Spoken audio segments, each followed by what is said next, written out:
ఓం శ్రీ గురుభ్యో నమ. గం గణాధిపతే నమ. శ్రీమాత్రే నమ. 2026 సంవత్సరం నూతన సంవత్సరం ఆంగ్ల సంవత్సరాది నుండి జనవరి 1 నుండి 2026 డిసెంబర్ 31 వరకు జరుగు గోచార ఫలితాలు, అలాగే అనేక ప్రాంతాలలో ఎలాంటి వైపరీత్యాలు జరుగుతాయి, ఎలాంటి సిచ్యువేషన్స్ మనం ఫేస్ చేస్తున్నాం, ఫైనాన్షియల్గా, హెల్త్, యుద్ధాలు ఇలాంటివన్నీ కూడా మనము ఈరోజు వివరించుకోబోతున్నాం. సామాజిక పరమైన వీడియోస్, అలాగే పర్సనల్ అరోస్కోప్ కూడా మనం చెప్పుకోబోతున్నాం. ఇందులో యోగా, అస్ట్రాలజీ, అలాగే మ్యూజిక్ థెరపీ కూడా ఇవ్వడం జరుగుతుంది. ఇంట్రెస్ట్ ఉన్న వాళ్ళు చక్కగా నేర్చుకోవడం కానీ, ఏదర్ ట్రీట్మెంట్ తీసుకోవడానికి కానీ ముందుకు వస్తే చక్కగా నేర్పించడం జరుగుతుంది. నెక్స్ట్ సింహరాశి, సింహలగ్నం తీసుకున్నట్లయితే సింహరాశి వారికి మకా నక్షత్రం 4 పాదాలు, అలాగే పుబ్బ 4, ఉత్తర నక్షత్రం 1 పాదం. మీ రాశిధిపతి అయినటువంటి ఈ యొక్క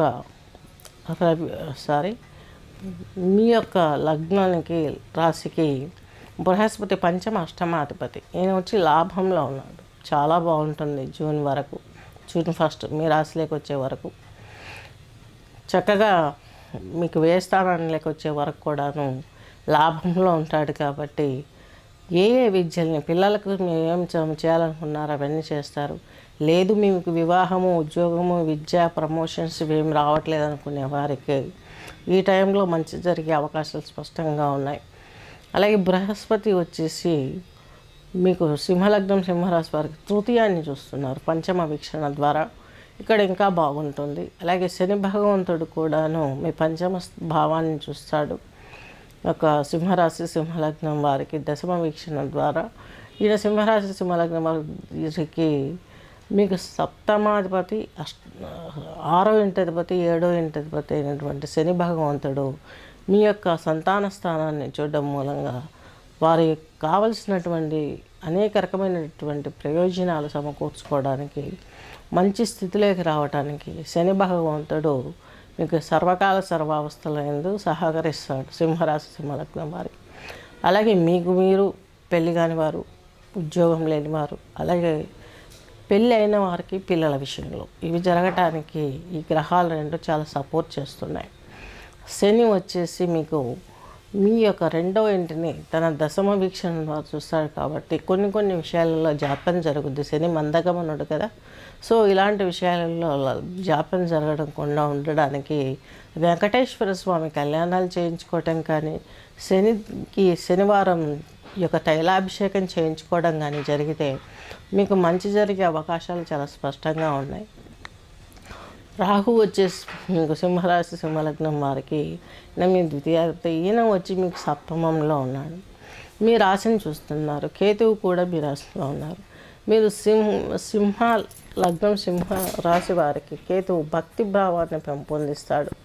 అలాగే కొంచెం నష్టం కూడా కలగజేస్తాడు. వైరాగ్యం వస్తుంది.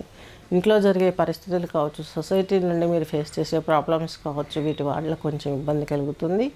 అలాగే రాహు వచ్చేసి మీకు కోప స్వభావాన్ని హెచ్చిస్తాడు. సొసైటీలో ఎవరితోనైనా కొన్ని ఇబ్బందులు ఫేస్ చేసే అవకాశాన్ని కలగజేస్తాడు. సింహలగ్నానికి, సింహరాశికి శుభాన్ని సమకూర్చే గ్రహం కాదు. కాబట్టి ఎటు తీసుకున్నా కొంచెం ఇబ్బందిగా ఉంటుంది సొసైటీ నుంచి, అలాగే బంధువర్గం నుంచి, మిత్రవర్గం నుంచి.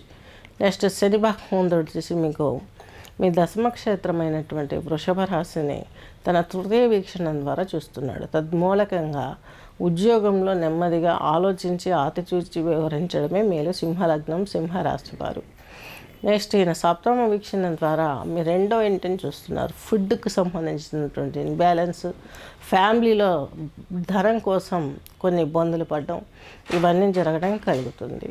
సింహరాశి, సింహలగ్నం వారికి ఈ గోచారంలో నెక్స్ట్ మీకంటూ ఒక వ్యాపకం పెట్టుకోవటానికి, అలాగే ఏదైనా చేయాలనుకునే వారికి ఎక్కువ మీరు సూర్యోపాసన చేసుకున్నట్లయితే చక్కని అవకాశాలు ఏర్పడతాయి. ఆదివారం రోజు గోధుమ చూర్ణంతో చేసినటువంటి నైవేద్యాన్ని సత్యనారాయణ స్వామి ఫోటోకి పెట్టినంటే సత్యనారాయణ స్వామి ఈ యొక్క సూర్యుడు, ఆయన రథానికి సూర్యుడు లాగిస్తూ ఉంటాడనమాట. సో సూర్యుడికి ఒక యుద్ధంలో పళ్ళన్నీ రాలిపోయి ఉంటాయి శత్రువు చేతిలో. తద్మూలంగా నా గోధుమ చూర్ణం అయితే నోట్లో వేసుకోగానే అలా మింగటానికి చాలా స్వీట్ అనేది చాలా సాఫీగా నెయ్యితో చేస్తాం కాబట్టి సాఫీగా కడుపులోకి వెళ్ళిపోతుందని ఎక్కడ స్ట్రక్ అవ్వకుండా ఫుడ్ పైప్లో ఆ విధంగా ఆయన నమ్మలేరు కాబట్టి ఆ ప్రసాదం పెడతారు. ఈ విధంగా చేసినట్లయితే మీకు సకల శుభాలు జరిగే అవకాశాలు చాలా స్పష్టంగా గోచరిస్తున్నాయి. స్వస్తి.